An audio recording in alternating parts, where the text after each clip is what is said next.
Houses are for living in, not for speculation. Chinese President Xi Jinping has repeated this line quite often in the last 6 years. He had said this while addressing the 19th Party Congress in 2017. And now, as Xi is set to seek a nod for an unprecedented third term from the 20th Party Congress in a few months from now, he is witnessing the unfolding of his worst fears, a huge crisis in the country's real estate sector.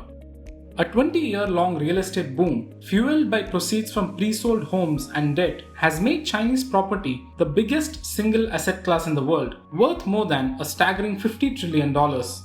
In August 2020, China issued guidelines limiting how much developers could borrow in order to force them to deleverage. The measures, called Three Red Lines, shut off credit to some developers, setting in motion a series of defaults. Xi's clampdown on skyrocketing property prices meant that top 9 real estate tycoons have lost $79 billion of wealth since 2020.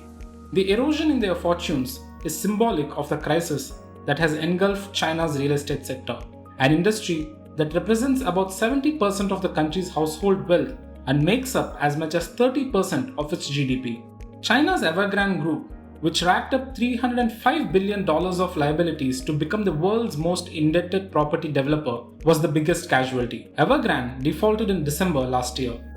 In the last 1.5 years, Chinese developers, including top ones like Kaisa Group, Shimao Group, and Sunac China, have defaulted on at least $18 billion of offshore dollar bonds and $2.5 billion worth onshore debt.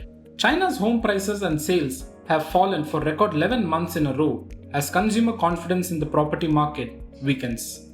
This has made it more difficult for developers to pay for construction, given pre-sales make up to 90% of all property sales in China. What has exacerbated the crisis is the refusal of tens of thousands of home buyers to pay mortgages for unfinished construction projects. According to Nomura, between 2013 and 2020, only about 60% of the homes that were pre-sold by developers were actually delivered. In a matter of only 2 months, the boycotts have spread to at least 320 projects in 99 cities, making it perhaps the largest mortgage protest in China's history.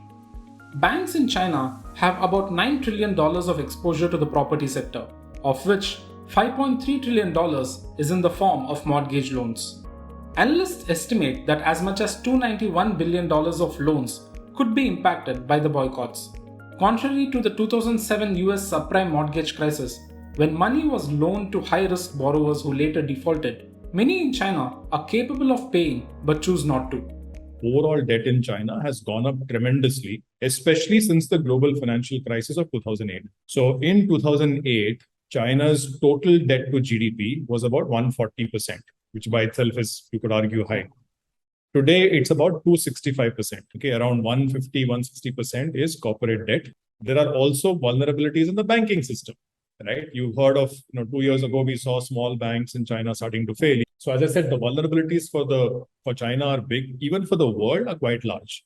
Whether we like it or not, we rely a lot on China. China is a strong country. It has $3 trillion of reserves. It has, even while we say that, it's struggling to shift towards high tech, and we're not sure as to all this money going into R&D, is it really translating into something?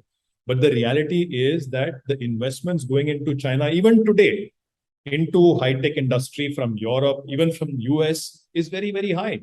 It's not stopped.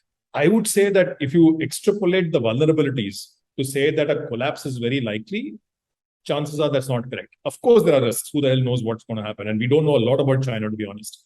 But I would be very surprised and shocked if we actually saw a complete collapse. China has meanwhile stepped in to help developers facing a cash crunch by offering $29 billion in special loans through policy banks. On Wednesday, it announced an economic stimulus package which includes $44 billion that state policy banks can invest in infrastructure projects.